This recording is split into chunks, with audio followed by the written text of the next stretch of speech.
Assalamu alaikum wa rahmatullahi wa barakatuh, and peace be with you, brothers and sisters of humanity. Welcome to another video. This video is about Stephen Crowder versus the Daily Wire. I know some of you may be surprised that someone like me would watch or follow right-wing content creators, but I actually like a lot of the Daily Wire talents. I think people like Matt Walsh and Candace Owens, Michael Knowles. Don't really watch a lot of Ben Shapiro, but every now and then I come across his content, and there are some things I agree with a lot of them. You know, it's funny that I think there's a lot of truth to the fact that if you were raised conservative, chances of you as you get older shifting to conservatism is much greater than not. I've always been a conservative person, but lately I find myself, with everything that's going on, just shifting to a lot of just shifting and watching a lot of the content that these conservative talents create, because I feel like I have a lot in common. I think there's a sense of reason.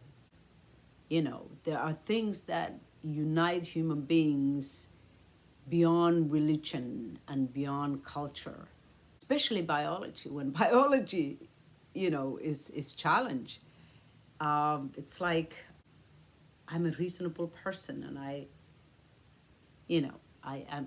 often kind of walk in the middle, but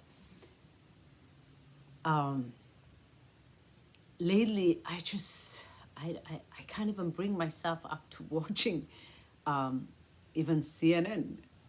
So I've been watching conservative media, and so naturally I came across the brawl between the Daily Wire and Stephen Crowder, and I've been watching the takes of a lot of conservative commentators, and after watching each of them and examining their takes, I think this Stephen Crowder guy seems very unreasonable. I mean,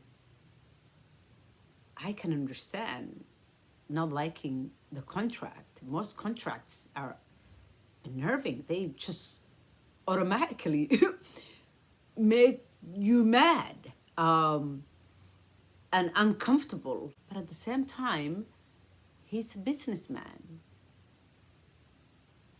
not just a content creator. And he has known these people for a long, long time.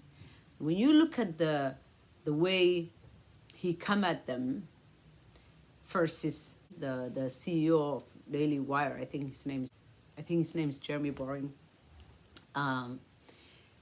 Stephen Crowder left a lot out, and to dishonor and disparage some of the people that have been on your side for the longest time and who have even helped you negotiate your first contracts. It makes no sense unless you are just a cutthroat kind of a person who is just out to destroy anyone you deem competition, especially now that he has left the blaze and that he's stepping out on his own, wanting to start his own company. He has a company already, but his own similar thing to the Daily Wire, where he can bring other talents along. What made matters even worse is recording Jeremy, the CEO of the Daily Wire, without even his consent, and sharing that with the world. Who does that? That is so small of him. And then try to tell us that, oh, it's not about money. Yes, it's very much about money, because At the end of the day, it all comes down to dollars. I am sure if he would have got the 125 million they said that he asked for, we would be hearing a different side of him. You don't treat people like that. You're supposed to be conservative. You're not conserving anything. You're actually behaving like some of the craziest folks who just burn their bridges as soon as they cross it. Why would you do that? Why does anyone have to know?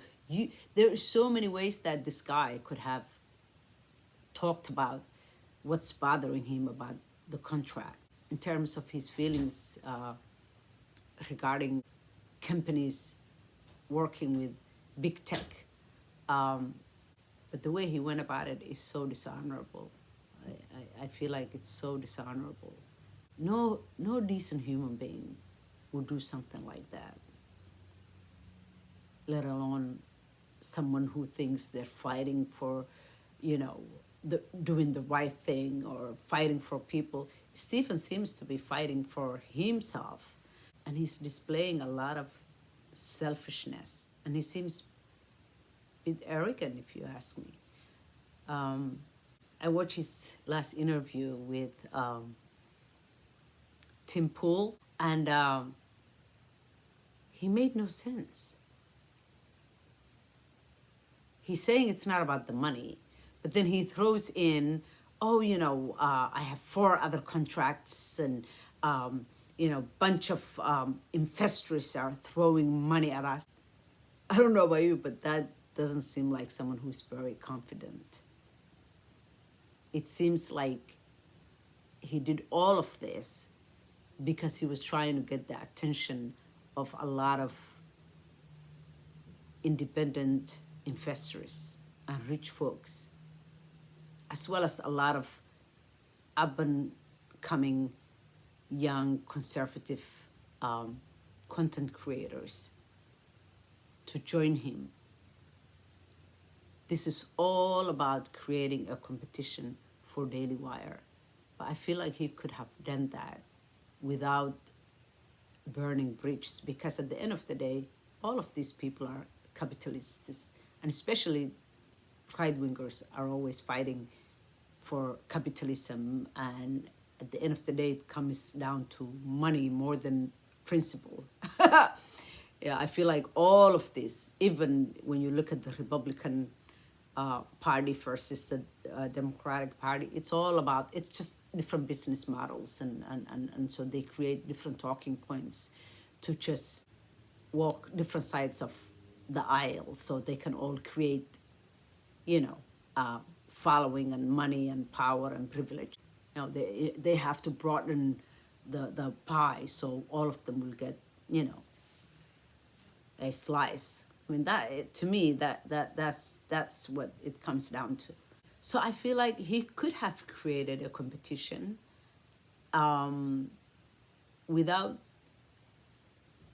burning bridges and without destroying his friendship. They come across, everyone from the Daily Wire came across as just more decent and more composed and much more reasonable. 50 million is a lot of money, a lot of money.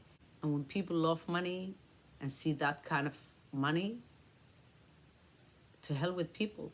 Some people are just like that, I don't care. There's more where that came from, and maybe I can, just go for it, and who cares about friendship and about people? What's the difference between the people he's fighting for and the people he's destroying? Doesn't make sense. I just learned today that he's only 35 years old. He seems like 45 years old, at least 45 years old. He doesn't seem like a very kind human being. All of a sudden, the folks at, Daily Wire, especially Ben Shapiro, seems much more reasonable, and nicer. So, yeah, men are going to be men when it comes to money and power. What was that famous saying? Power corrupts, and absolutely power corrupts. Yes, they always want more. Thank you so much for watching. God bless. Bye.